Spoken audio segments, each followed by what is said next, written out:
ഭരണഘടനാ ശില്പികൾ ബോധപൂർവം വ്യവസ്ഥയിൽ രൂപീകരിച്ചതാണ് ഉപരിസഭയായ രാജ്യസഭ.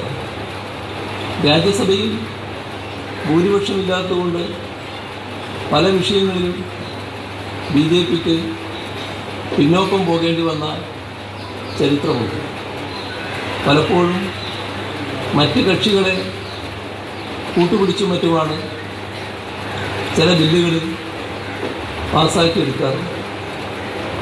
തങ്ങളുടെ തീവ്ര വലതുപക്ഷ അജണ്ടകൾ നടപ്പാക്കുന്നതിന് BJP ഉദ്ദേശിക്കുമ്പോൾ അത് തടയുന്നത് രാജ്യസഭയുടെ ഈ സവിശേഷതയാണ്. രാജ്യസഭ എന്ന കടമ്പയിൽ തട്ടി BJPയുടെ പല അജണ്ടകളും നടക്കാതെ പോയിട്ടുണ്ട്. ഇതൊക്കെ കൊണ്ടാണ് രാജ്യസഭയിൽ ഭൂരിപക്ഷമുണ്ടായാൽ ഭരണഘടനാ ഭേദഗതി കൊണ്ടുവരുമെന്ന് രാജസ്ഥാനിലെ സ്ഥാനാർത്ഥി പറയാനിടയായി. ഇപ്പോൾ രാജ്യസഭ ഇത്രത്തോളം പ്രാധാന്യമർഹിക്കുന്നൊരു ഘട്ടമാണിത്. ഇതേ രാജസ്ഥാനിലെ ഒരു കോൺഗ്രസ് രാജ്യസഭാംഗം തൻ്റെ കാലയളവ് തീരാൻ 2 വർഷം ബാക്കി നിൽക്കെയാണ് കേരളത്തിൽ വന്ന് ലോക്സഭയിലേക്ക് മത്സരിക്കുന്നത്. അദ്ദേഹവും ദേശീയ നേതാവാണ്, കോൺഗ്രസിൻ്റെ ദേശീയ നേതാവാണ്. പക്ഷേ ഒരു കാര്യം നമ്മൾ കാണണം, ആലപ്പുഴക്കാർ നല്ല രാഷ്ട്രീയ പ്രബുദ്ധരാണ്. അതുകൊണ്ട് തന്നെ അദ്ദേഹം അവിടുന്ന് കരകയറാൻ പോകുന്നില്ല. അദ്ദേഹത്തിന് ജയിക്കാൻ അവിടെ സാധ്യതയില്ല. പക്ഷേ ഇവിടെ ഉയരുന്ന ചോദ്യം, അദ്ദേഹം ജയിക്കുകയാണെങ്കിൽ സംഭവിക്കുന്നത് എന്താണ്? ജയിക്കുകയാണെങ്കിൽ രാജസ്ഥാനിൽ നിന്നും രാജ്യസഭയിലേക്ക് ഒരു BJP അംഗമാണ് പകരം പോകുന്നത്. കാരണം ഒരു സീറ്റാണ് ഒഴിവ് വരുന്നത്, ആ സീറ്റിലേക്കാണ് തിരഞ്ഞെടുപ്പ്. അപ്പോൾ BJPക്കാണ് ഇപ്പോൾ അവിടെ മുൻതൂക്കം.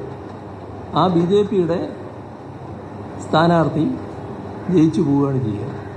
അപ്പോൾ നിലവിലുള്ള ഒരു രാജ്യസഭാംഗത്വം നഷ്ടപ്പെടുന്ന നിലയാണ്. കേവലം 4 സീറ്റാണ് രാജ്യസഭയിൽ ഭൂരിപക്ഷം ഉറപ്പിക്കാൻ BJPക്ക് വേണ്ടത്.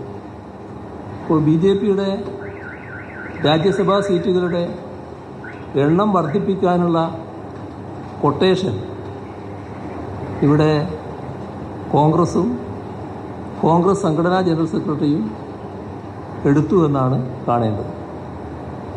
വേണമെങ്കിൽ BJP രാജ്യസഭയിൽ ഭൂരിപക്ഷം നേടിക്കോട്ടെ എന്ന മനോഭാവമാണ് കോൺഗ്രസ്സിന് ഉള്ളത് എന്നാണ് ഇതിൽ നിന്നും മനസ്സിലാക്കേണ്ടത്. പക്ഷേ ആ ആപത്ത് വരാനിടയില്ല. ആലപ്പുഴക്കാർ തികഞ്ഞ വിവേചന ബുദ്ധിയോടെ തന്നെ അവിടെ LDF സ്ഥാനാർത്ഥിയെ വിജയിപ്പിച്ച് ഈയൊരു അവസ്ഥ ഒഴിവാക്കുന്ന നില ഉണ്ടാക്കുക തന്നെ ചെയ്യും. അപ്പോൾ നാം കാണേണ്ടത്, സംഘപരിവാറിന് മുന്നിൽ സ്വയം മറന്നു നിൽക്കുന്ന കോൺഗ്രസ്, അവരുടെ സ്വന്തം പതാക ഒളിപ്പിച്ചു വെക്കുന്ന ഭീരുത്വം, ഇതൊന്നുമല്ല ഈ നാടിൻ്റെ പ്രതിനിധികളായി ലോക്സഭയിലേക്ക് പോകുന്നവർക്ക് വേണ്ടത്. അവർക്ക് നല്ല ആശയവ്യക്തതയും നിലപാടിൽ ദൃഢതയും വേണം. ദേശീയ പ്രശ്നങ്ങളിൽ മാധ്യമങ്ങളോട് സംസാരിക്കുകയാണ്. തെരഞ്ഞെടുപ്പുമായി ബന്ധപ്പെട്ട് ആലപ്പുഴയിലെ രാഷ്ട്രീയ സാഹചര്യങ്ങളും പശ്ചാത്തലവും ഒക്കെയാണ് അദ്ദേഹം മാധ്യമങ്ങളോട് പങ്കുവയ്ക്കുന്നത്.